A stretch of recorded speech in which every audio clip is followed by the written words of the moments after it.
메리는 이미 오래전부터 외국으로 나가길 바라고 있었다.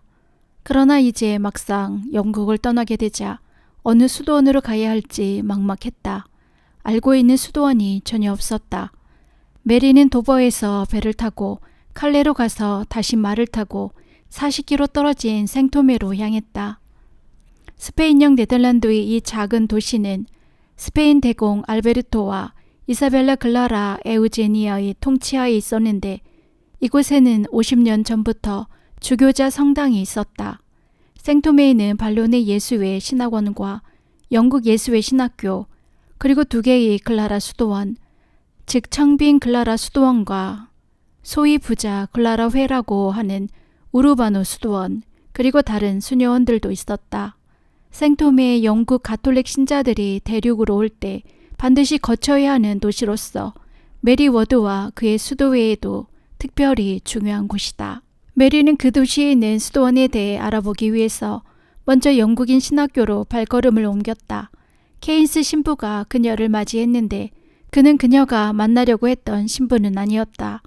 좋은 외부 수녀가 필요했던 발론의 클라라회 수녀들이 메리의 도착을 알고 기다리고 있었다는 사실이 특별히 그녀의 마음을 끌었다.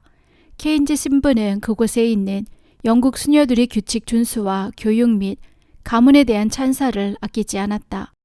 또 그 신부는 가대 수녀와 외부 수녀나 규칙은 같고 외부 수녀는 가대 수녀들을 사랑하고 돌보아주는 특전이 있다고 하면서 메리가 외부 수녀로 그곳에 입회하는 것이 하느님의 뜻이라고 했다. 메리는 그러한 제안에 강렬한 저항을 느꼈지만 하느님의 뜻이라는 그 말에 자신의 내적인 저항은 낮은 신분을 멀리하려는 교만에서 나온 것인지도 모른다는 생각이 들었다. 메리가 거룩한 무덤 성당 근처에 있는 클라라 수도원으로 찾아가자 그들은 그날부터 수도원에 머물러도 좋다고 했다.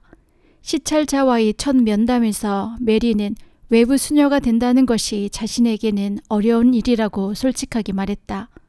프란치스코의 관구장은 메리가 맡게 될 소임, 특히 애궁을 청하러 다니는 것이 적합하지 않다고 생각했기 때문에 그의 입회를 주저했다. 옆집의 숟가락, 개수까지도 알고 있는 그 작은 도시 사람들도 메리를 가대 예비 수녀로 받지 않았다는 것 때문에 말들이 많았다. 그 수녀들은 메리가 어떤 희생을 치르더라도 봉세 수녀들에게 겸손하게 봉사하기를 원한다고 말했다. 그러나 메리 자신은 그들이 원하는 곳과는 거리가 멀다고 느꼈다. 결국 관구장은 메리를 받아들이기로 했다. 그로부터 한 달 후인 1606년 6월 메리는 수도복을 받았다. 처음 2달간 메리의 고해 신부는 케인스 신부였다. 메리에게 조언을 잘못했다는 것을 깨달은 신부가 웃 어른들에게는 물론 그녀에게도 그 말을 하자 원장은 메리가 아직 프랑스어를 잘 못하는데도 고해 신부를 프랑스인으로 바꾸었다. 이제 메리는 어디에 의지해야 하는가? 하느님 외에는 다른 피난처가 없었다. 하느님은 속이지도 않고 속을 수도 없는 분임을 알고 있었지만 메리는 이곳에서 속았다고 느끼지 않을 수 없었다. 그러나 몇 년을 지내면서 하느님을 올곧게 찾으면 언제나 길은 열린다는 내적 확신이 더욱 강해졌다. 메리에게는 애궁을 청하러 다닌다는 것이 신체적으로나 심리적으로 무리였기 때문에 그것을 그렇게 오랫동안 견뎌낼 수는 없었다. 영국의 주보 데그레고리오 성인의 축일인 1607년 3월 12일 수도원 시찰자가 수련자인 메리와 면담을 하면서 이런 생활 양식이 그녀에게 맞지 않는다고 말했다. 메리는 자기 생각이 틀리지 않았음을 확인할 수 있었으며 그때부터 영국 사람들을 위한 클라라회를 세우고자 하는 열망으로 가득 찼다. 그렇다고 이런 것을 터놓고 의논할 사람이 있는 것도 아니었다. 메리 스티븐 구지원장 수녀는 병이 나서 봉쇄구역 내에서만 지냈기 때문에 만날 수 없었다. 그래서 메리는 마음의 움직임을 기록해 두었다가 원장 수녀에게 전했다. 언젠가 원장 수녀도 이 생활이 그녀에게 맞지 않는다는 말을 한 적이 있었다. 즉 하느님은 그가 그 수도회의 가대 수녀가 되기를 원하신다는 것이었다. 그러나 메리는 자신의 의무를 다한다는 확신으로 하느님이 원하시는 길을 찾아 그 수도원을 떠났다. 메리는 그곳에서 살았던 10개월이 하느님이 섭리였으며 미래를 위하여 마련해 주신 좋은 과정이었음을 믿었다. 수련소를 떠나 영국인을 위한 글라르웨 창설이라는 새로운 과업에 몰두했다. 그는 대지를 성곽도시 그레블린에 있는 땅과 바꾸었다. 앞으로 그 수도원 수녀들은 애긍이 아니라 지창금으로 살아가야 했다. 메리는 브레셀에서 6개월 동안 지내면서 여러 가지 사항을 의논했다. 그레블린의 시의회, 그 지역 지사 외에도 브리셀 후작들이 수도의 설립을 허가했다. 1608년 10월 7일에 알베르토와 이사벨라가 그 계획에 찬성하여 그레블린의 수녀원 건축을 시작할 수 있었다. 주교는 그들이 수도 생활을 곧 시작할 수 있도록 주교자 성당의 새 참사위원 회의실을 수녀원으로 사용하게 하였다. 1608년 11월에 5명의 영국인이 지금까지 살아온 반론의 수녀원을 떠나 임시 숙소에서 살게 되었다. 메리와 그녀의 여동생 프랜시스도 예비 수녀였다. 1608년 12월 28일 주교는 메리의 전임 원장이 메리 스티븐 구지 수녀를 수녀원 원장으로 임명했다. 예수의 로저 리 신부가 수녀들과 지원자들의 영신 수련을 담당했다. 수녀들은 응접실에 격자를 설치했고 수녀원 경당이 마련될 때까지는 수건을 깊이 내려쓰고 시내에 있는 성당으로 미사를 다녔다. 1609년 부활절부터 야경을 포함하여 가대 기도를 공동으로 바쳤으며 야경 후에는 1시간 동안 묵상을 했다. 육식은 필요한 환자들에게만 주었고 음식은 보잘것없었기 때문에 메리는 허기 때문에 잠을 제대로 이룰 수 없을 정도였다. 수도원 설립을 위해 메리는 온 힘을 기울였다. 그는 약 20개월 동안 두 글라레웨에 머물면서 기도와 보석의 생활을 계속했다. 1609년 1월에 수도원 창설자인 메리에게 즉시 서원을 시킬 것인지 아닌지 하는 문제가 제기되었다. 주교와 예수의 신부들은 서원을 찬성했고 원장은 반대했다. 메리는 수도원이 그레블린으로 이사한 후에 다른 지원자들과 함께 착복시킨다는 결정에 동의했다. 1609년 2월 6일 메리는 가대 예비 수녀들을 위한 청원복을 받았다. 원장이 청원자들을 지도하고 라틴어를 가르쳤다. 메리는 마음이 아주 평화로웠다. 적어도 그때에는 불확실하다 하더라도 메리는 자신이 추구하는 목표를 달성했다고 굳게 믿었다. 1609년 5월 2일 메리는 다른 수녀들과 함께 띠를 엮는 동안 강렬한 내적인 빛을 받았다. 즉 자신이 글라라 회에 머무를 것이 아니라 다른 어떤 것을 해야 한다는 것이었다. 그것은 하나의 명령이었다. 메리는 즉시 그것을 리 신부에게 말했다. 리 신부는 일단 보류하고 규칙을 따르면서 더 명백해질 때까지 기다리자고 했다. 원장 수녀는 리 신부보다 더 강한 반응을 보였고 메리를 가혹하게 다루었다. 그러나 마침내 원장 수녀도 메리가 동요됨이 없이 그 어려운 시기를 잘 극복한 것에 대해 감탄했다. 메리는 자신이 창설한 수도원을 떠난다는 사실에 인간적으로 저항을 느꼈고 다시 처하게 될 많은 불확실한 상황에 대해 두려워한 것은 의심할 여지가 없었다. 이때 고해 신부는 중용을 지키는 입장에서 조언했다. 즉 메리가 그대로 수도원에 머물러 있든지 떠나든지 다 복된 것이라고 말했는데 그것은 너무나 애매한 말이었다. 수도원은 그레블린으로 이사했고 1609년 9월에 메리는 그 수도원을 떠났다. 메리가 수도원을 창설한 것에 대해 칭찬을 아끼지 않던 사람들이 이제는 메리를 헐뜯기 시작했다. 그러나 메리는 생토메에 몇 주간 그대로 머물렀다. 하느님이 원하시는 것은 도대체 무엇인가? 메리는 이 불확실한 것을 견디기 어려워했다. 그는 후에 하느님의 뜻을 깨닫기 위해서라면 어떠한 희생도 치를 각오가 되어 있었다고 기록했다. 메리는 만일 고해 신부가 자기에게 가르멜의 수녀가 되려고 한다면 이에 순종할 것이며 그렇지 않으면 영국에 가서 몇 달간 가톨릭 신자들에게 선업을 행하리라 생각했다. 그는 영국으로 돌아가 주로 런던에 머물면서 많은 사람들을 도와줄 수 있었다. 메리는 상황에 따라 그 신분에 맞는 옷을 입고 가능한 한 모든 계층의 사람들을 만났다. 필요하면 하녀의 옷으로 바꿔 입기도 했다. 그는 감옥에 갇혀있는 가톨릭 신자들을 방문하고 환자들이 성사를 받을 수 있도록 기회를 마련해 주었다.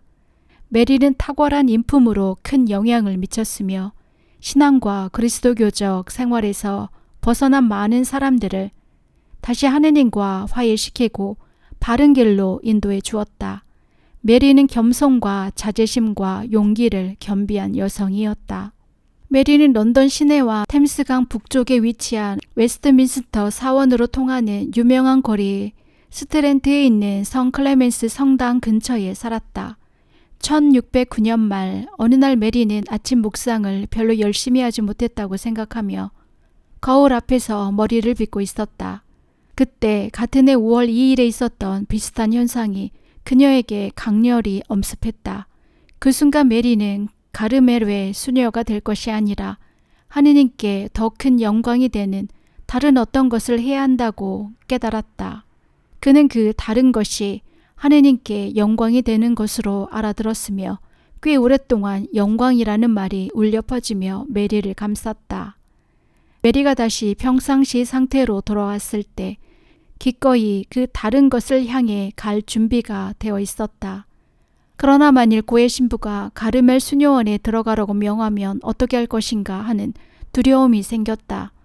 메리는 자신이 체험하고 알아들은 바를 거역할 수 없었고 고해 신부에게 서원했기 때문에 그것을 거스를 수도 없었다.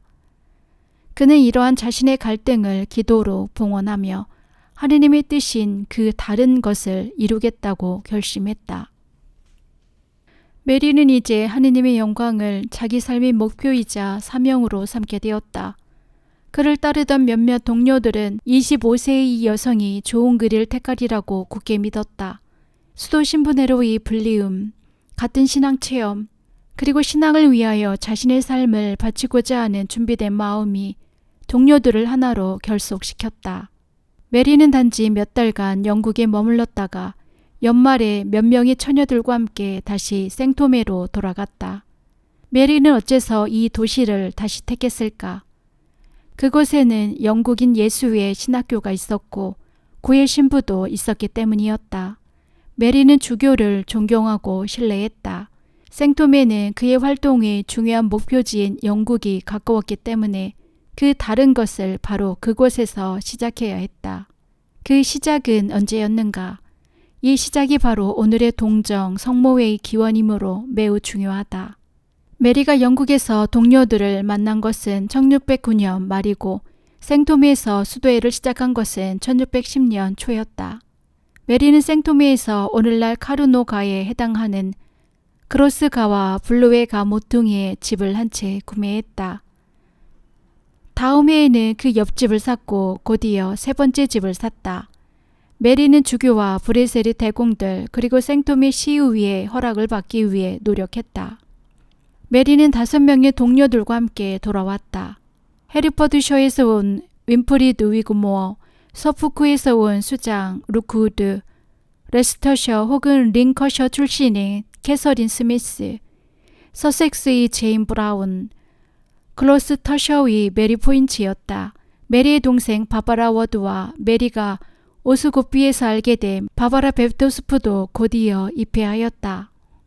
메리와 첫 회원들의 생활은 어떠했는가? 영국인 가정이 처음부터 그들을 믿고 맡긴 소녀들을 위한 교육 수업과 생활교육, 그리고 기도가 하루의 일과였다. 미래의 여성들을 위한 교육이 대륙에서 새로 시작된 이 수도의 중요한 사명이었다. 후에는 서민 출신 소녀들을 위한 주간 학교를 열었다. 이 젊은 여성들은 글라레웨와 마찬가지로 엄한 극기 생활을 했다. 메리는 새로운 수도의 내적인 모습이 아직 확실치 않았으나 자신에게 맡겨진 바를 고수했다. 그 다른 것이 어떤 생활 양식인지 명백하게 알 수 있도록 기도와 보석과 단식을 하면서 하느님께 청했다. 몇 년 후 동료들은 예수의 회원들이 수당과 비슷한 제복을 입었다.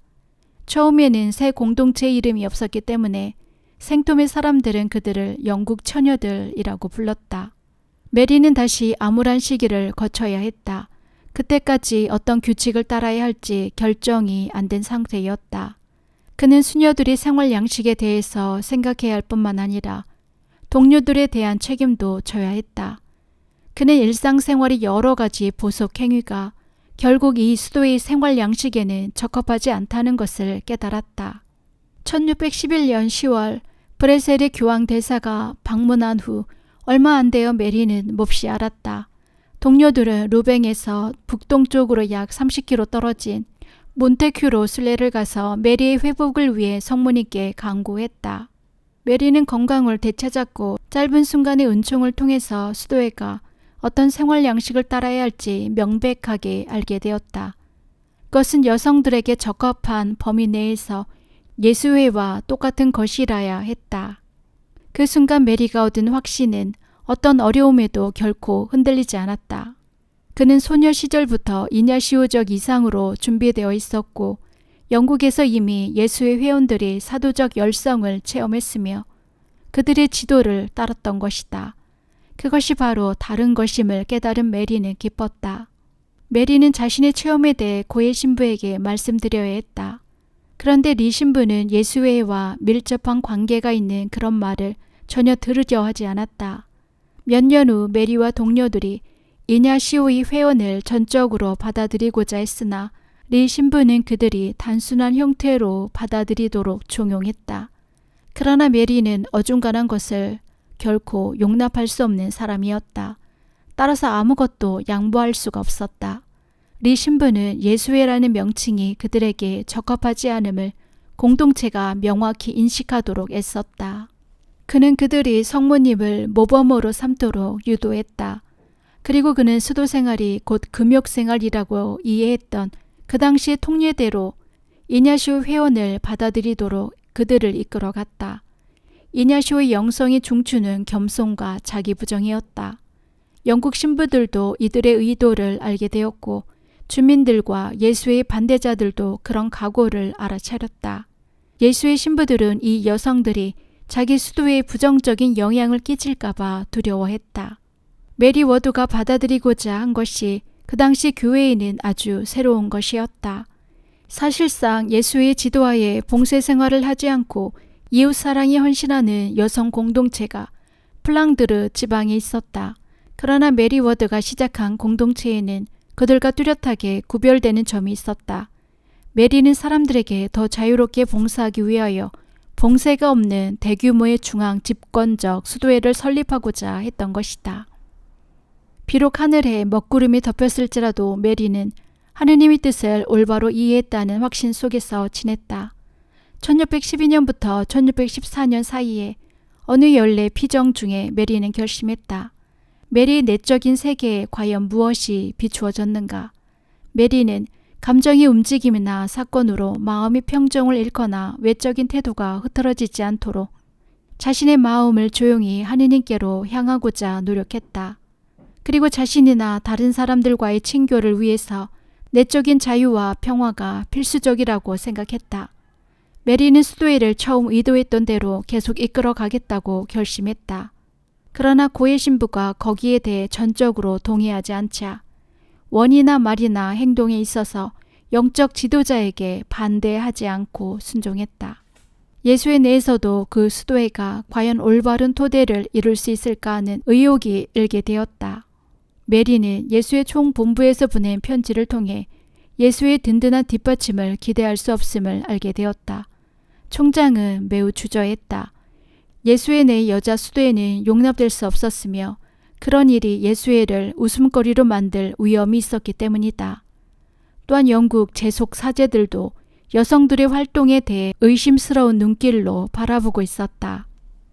생토메 교구의 주교도 수도회가 걱정에 쌓이고 비난과 위협을 받고 있음을 알게 되었다. 그는 고립 상태에 처한 수도회를 보고 메리 워드와 수도회 창설을 지지하는 공식 서한을 썼다. 그 서한은 수도회가 어떤 위협을 받고 있는지, 또한 그런 상황 속에서도 얼마나 큰 영향을 미치며 활발하게 활동을 전개하고 있는지 알리는 것이었다. 이로 인해 메리 워드가 창설한 수도회는 다른 영국인 수도원과 그 후원자들의 질시를 받게 되었다. 주교는 1610년 이래로 메리 워드가 세운 학교를 거쳐가 49명의 소녀들이 다른 수도에 입회한 사실을 밝혔다. 블레즈 주교는 메리워드의 활동을 옹호하고 그 수도원의 생활 양식이 하느님으로부터 빛을 받아 시작된 것이라고 인정했다. 도대체 무슨 일이 있었기에 그렇게 많은 반대자와 고발자가 속출했을까? 메리와 그 동료들에게는 아무런 탓이 없었다. 문제는 그들이 예수의 회원을 채택하는 데 있었고 이로 인해 엄청난 반대의 물결이 일기 시작했던 것이다. 누구보다도 리 신부가 공격의 대상이 되었다. 그는 수녀들이 이냐시오를 따르려는 활기에 넘친 열성을 제지하려 했으나 하느님이 메리 워드를 인도하신다는 확신이 있었기 때문에 그 계획을 정면으로 반대할 수는 없었다. 그는 이냐시오 회원을 채택함으로 인해 메리 워드와 그 동료들이 직면하게 될 어려움을 일찍이 알아차렸던 것이다. 1614년에 리 신부가 이동되었다. 영국 신학교 학장직을 다른 회원에게 넘겨주고 떠나기 전에 그는 머지않아 수도회가 인준을 받으리라고 메리 워드의 동료들에게 말해주었다. 그가 이동된 명분은 건강상의 이유였다. 그러나 우리는 또한 그가 한 말을 통해 메리 워드의 일에서 손을 뗄 수밖에 없었다는 사실을 알고 있다. 리 신부와의 이별이 메리 워드에게는 큰 충격이었을 것이다. 이제 메리는 더 큰 고독 가운데 자신의 길을 계속 걸어가야만 했다.